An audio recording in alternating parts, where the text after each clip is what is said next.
Danny Almagore, welcome to the World Happiness Week by the World Happiness Fest and the World Happiness Foundation. It's a pleasure having you here. We are going to frame this discussion around impact, and in this case, impact seen from a corporate point of view, from an investment point of view, and having you, this is like is luxury in many ways, because if there is somebody in the world that knows about this, is you. So thank you so much, Danny. Thank you, Luis. So you're very excited to be here. Yeah, thank you so much. So you are basically founder CEO of Small Giants. Can you tell us a bit more about what you do and the framework that you are building in order to make a sustainable impact? Sure. Well, I mean, Small Giants, it's hard to even describe it because although we're sort of a business, really the way I describe it is often an idea. And Berry, my wife, who we started this together, she's the giant in our business, but she often describes it as an intention or as a feeling. And really, Small Giants is all about how do we use business and investing as a force for good, right? So that's it. We sort of looked around the world and we said that, you know, the huge lever that we have in trying to create change, social change, environmental change, bringing happiness to the world is in business. You know, we often think about it as the non-profit and government. You know, they're the two, the third sector in government are the two areas where we have, you know, we're able to pull to try and create change in our society. And business is this neutral middle player. And that's not true at all. I mean, business is the largest by far. You know, it's much more significant in size than any government as a whole. You know, nowadays we have businesses that even single businesses that are bigger than governments. There are, you know, half a dozen businesses today in the world that are larger than the Australian government, larger than the Australian economy even. So business is this enormous power, right, within our social structure, within our society, within our economy, of course. And we need to activate it. We need to activate it to create the outcomes that we want to create, which is, you know, well-being, happiness, a sustainable environment, a regenerative economy, a flourishing, you know, ecosystem, and, you know, happy and healthy humans. So can we go deeper about the frameworks that you are using in order to have that sustainable impact? Where do you invest? And basically what we have here is many leaders at the corporate level that are thinking what else they can do to make a business a force for good. So what is your recommendation and your framework?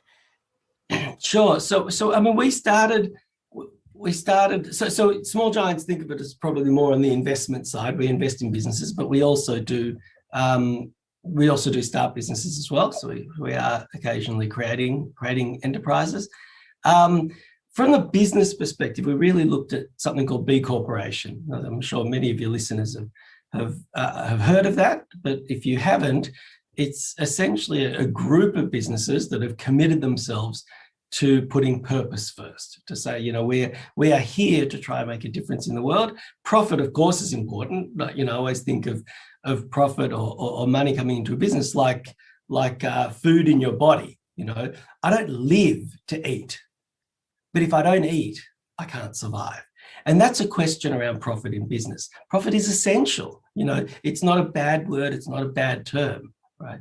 But it's not the purpose of business. Anyone who sort of says, I'm in business just to make money, I think that's really sad. And that's not the intention in my mind of what business could and should be. So the first thing we do is look at what are the things we invest in, right? And they have to be businesses that have purpose at their core. From an investment perspective, of course, we ask the question, right? And then I'll sort of share the framework. But from an investor, we ask the question, well, what do we care about in the world? You know, what are our values? And then we say, like a value investor, we call ourselves a values investor. We align according to our values. And if we care about climate change and think that's really important, then we look across our investment portfolio and say, well, how are we addressing that issue? From our investments, not just our philanthropy. If we care about gender equality, then we look and we say, okay, let's have a look at our investments and try and determine, you know, how many of them are female-led, or have female representation in leadership or on the boards, right? If that's important to you, it is to us. So et cetera, et cetera. So you start asking yourself on those values, what are they? If it's homelessness, if it's refugees, like, well, then how are our investments affecting these issues? And oftentimes you find that they really are. If you're invested in property and property development, which we are, then affordable housing becomes a really important conversation, even in our property development business.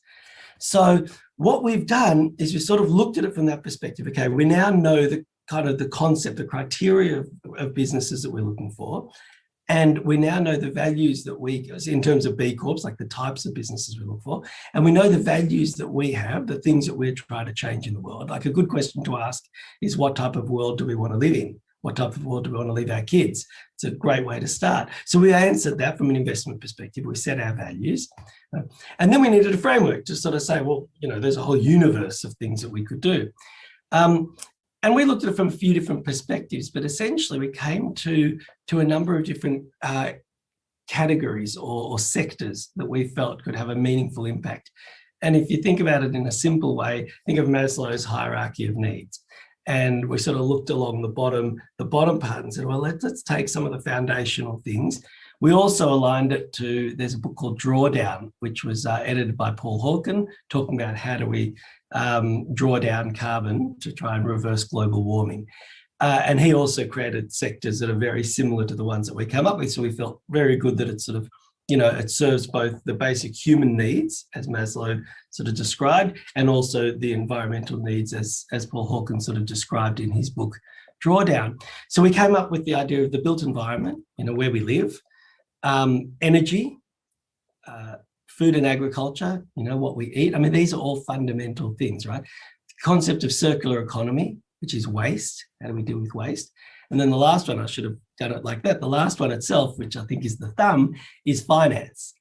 Where does the flow of capital go? So we looked across these 5 different areas and said, well, how do we focus our investments and, sort of encouraging businesses in those? They're not the only 5. Of course, if your values are much deeper in health, then you could have health, education, transport, lots of other things. This is by no means a limit, sort of our 5 only ones. These are just the 5 we focus on. But when you look at it, we start thinking about, okay, what is the food system and what do we need? Are we able to find, regenerative agriculture investments? Are we able to find businesses that are trying to redefine how we engage with food? And you've got some really big ones. When I look around at Whole Foods as an alternative to the traditional supermarkets globally, and many others on a much smaller scale. If I mention them, they're beautiful, but you might not know about them. In fact, even one that I love is insect farming. So we invested in a company in Australia called Goterra that is looking at basically protein, animal protein coming from insects, which is, incredibly efficient with regards to, transfer. So take food waste, feed it to insects, and then those insects can then be put into our food system. So, feeding fish farms, so we don't have to trawl the bottom of the ocean to try and get fish food or other things. So you've got some really, really interesting concepts around that. And then you, of course, look at energy, and you've got renewable energy and solar farms and wind farms, but also energy efficiency products. So you've got all these things in all these different places that are serving what we need, which is, serving people and the planet, putting purpose first, but also huge growth industries, right? That are really offering opportunity for people not only to do well or to do good, but also to do really well financially. And then we can just go through each one of them. In the built environment, of course, housing, everything from sustainable housing to affordable housing, and everything in between. So you look at all those, and the last one, waste, again, I'll leave that to your imagination, recycling, etc. But the last one is finance. And a real question is, where are we, if money is energy, like we said, it was food in the body, if money is a form of energy, and that is the food for our economy, right, which it is today, whether you like it or not, and it's an amazing idea. People don't agree on God. People don't agree on political systems. We have the most profound, difference. We've got ISIS on one end, doesn't agree with much of the value system that we hold, but they still accept the US dollar, right? What's amazing here is money still transcends almost money is still a belief system, right? It's just a piece of paper. And if we don't believe it's real, then it wouldn't be real anymore. And you can see that with hyperinflation in some countries where the confidence in the money system, the currency disappears and then it's worth nothing. So we believe in this stuff. This is the fuel. Our question on the last one, and this is, I guess, what I want to leave the listeners with, is where are we going to put that energy? What type of food do we put in our bodies? And we talk a lot this week about wellness, about happiness. And we say it's the right food, right? It's not any food. It's not like, oh, we've got a hunger problem, so just feed them rubbish, right? Or feed ourselves rubbish. We have to have food, have enough, right? And make sure it's healthy, make sure it's the right food for us. And too much is also a problem. So if we look at the finance system, we start asking the question, right, of how much is enough? Like, where do we need to flow that capital? And where is good capital going? So my question would be, where is your pension fund? When you're buying a new car or buying a t-shirt, when you're spending money, you're basically investing it, whether you're an investor at the highest level, investing in shares or listed equities or private equity, or whether you're just going about your day, putting a little bit of pension away or putting money in a savings account in a bank, or even just spending it on your daily stuff. All of it is putting this energy back into the economy. It's putting it in. And I think we really need to ask, where is our flow of finance? Are you buying from companies that are aligned with your values? Are you buying from companies that are women-led or minority-led or led by wonderful, men like yourself? When we put our pension fund in, are we asking the question, is that money being used for gambling? Is it money being used for fossil fuels? Is it money being used to create things that we don't want? And that's at the essence of what we're trying to do. We're just trying to kickstart that through our investment system and offering people sort of an example of what can be done. Well, it's really a structure in the right and in the good way. This is what I really love. Is so very clear how you align on values. Can we combine a bit the portfolio with trends? Where do you think the world is going with respect to trends, to social investment? And what is your advice right now? If somebody is thinking of making a major impact, where should they go? Where is the low-hanging fruit? Yeah, it's great. I mean, the trend seems obviously in this direction, and for twofold. One is I think there is some consciousness rising in the world today. Climate change is, in Australia, we had the worst fires in our history in 2020, not to mention, obviously, the global pandemic. But the fires themselves really woke us up to this idea. So you're getting a consciousness, an awakening for a lot of people that this stuff is important, that looking after our planet and looking after our own health is important. So it's funny because we talk about trends, and I know your background also is trends start with people, right? It's not like there's a trend doesn't sort of happen out there. It happens because humans decide we want to go in a different direction. And I'm watching that happen in front of my eyes, everything from the consumers. We have a green building company, and, we have more houses to build than we can build. We just have a long line of people saying we really want to build green. We want to build sustainably. So there's this massive trend just in the grassroots, right, that we can try and start tapping into and taking advantage of with regards to having this impact. But also at the top levels, at the leaders that we're talking about here, even Larry Fink from BlackRock, is coming out with these unbelievable letters that he writes each year and starting to say, actually, climate risk is investment risk. So we're starting to see this integration, not to mention so many, wise thinkers from academia and the, in the business world, people like Paul Polman from Unilever, again, integrating this idea of human well-being and wellness to investment well-being and wellness, to business well-being and wellness. So I see the trend both at the grassroots, this huge uprising of or increasing consciousness around both our inner lives, our personal lives, and the planet, and at the top levels. So you sort of look at that, that's like, for strategic, there's a pincer move. You come from both angles. So if we've got the leadership seeing it and we've got the grassroots seeing it, this is just a matter of time. And you can see that even electric cars, that are taking over the world, and now, companies and countries and cities like London and Volkswagen, you name it, are all now saying, actually, we see this trend, we're on it. So the question is, where are we going to be on that trend? If you're in a surfboard on the water, you sort of wait. If you wait too long, you miss the wave, right? And it's not bad because this wave is a beautiful wave. You just won't ride it. So, get in the front of that wave because this is where it's happening. I love the analogy. For those who surf, they really get it. So with that in mind, we are discussing this week how to mitigate suffering because there is quite a lot of suffering going on in the world. And an impact investment definitely is going to help. But do you see a shift in the economic paradigm going forward? Of course, money is energy. Of course, this is going to be part of the system.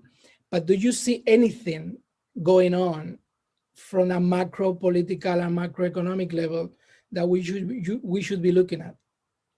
That's a wonderful question. I wish we had more time because it's such a deep conversation.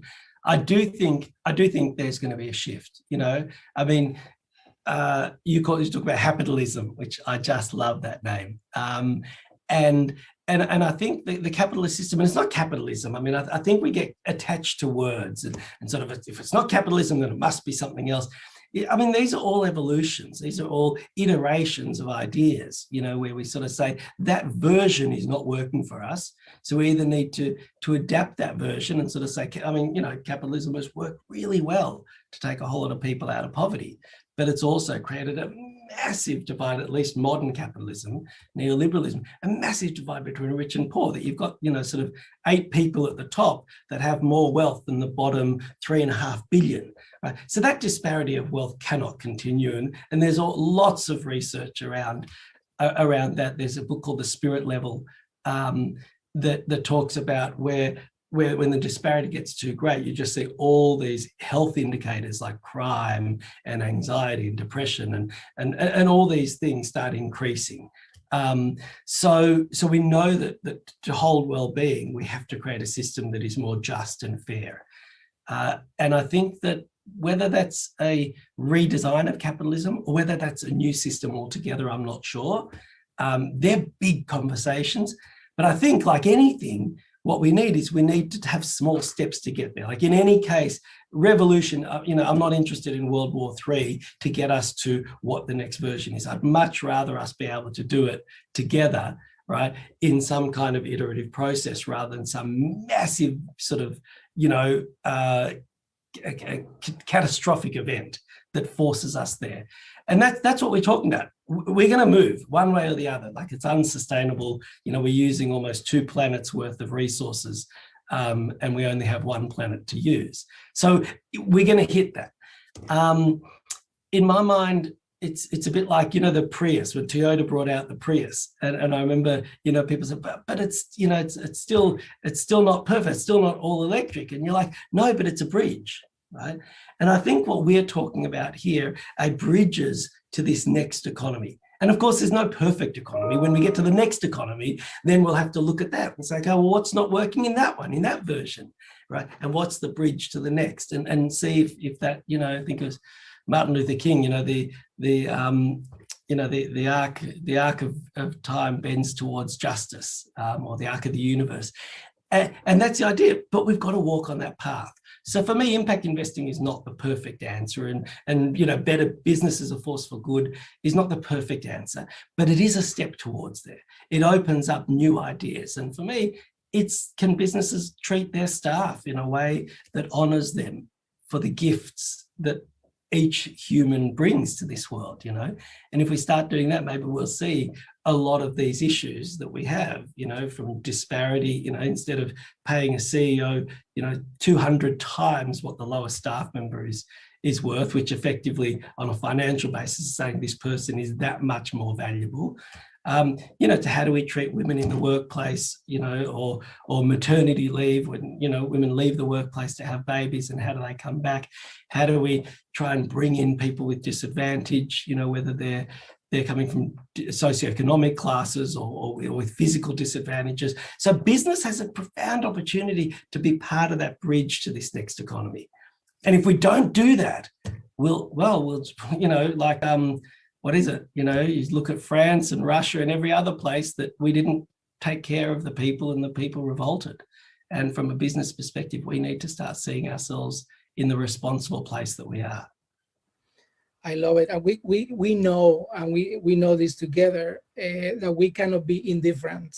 Indifference is really, really bad for this world. So I really appreciate all what you are doing, being part of the advisory board of the World Happiness Foundation. And as you know, we are trying to be one bridge into new paradigms and into old paradigms, into any dialogue that can happen. So I really appreciate that. One last question, short question, and probably short answer. I mean, it's early today in Australia, but imagine that it's tomorrow. You wake up. What is your mind? What do you do first? I mean, in one single day, if you have to say, okay, today I'm gonna be only doing one thing, what do you do? What do I do? On a daily basis, or in my vision of the great world? I think we just wake up, take a moment to center yourself, look out the window and be grateful for what we do have. Start off with a positive attitude, and then wherever you are, just spread love. Spread love. Okay, we get it. And this love is going to everybody. This is fantastic. As you know, this is last day of this World Happiness Week. It's been an amazing week. And today is all focused on impact. We learned so much from work, health, education, technology, self-planet. Today is a big day because we have to wrap up and we have to start making meaningful solutions. So what you're bringing as insights is just really, really useful and it's going to be useful for so many people. Thank you so much, Danny.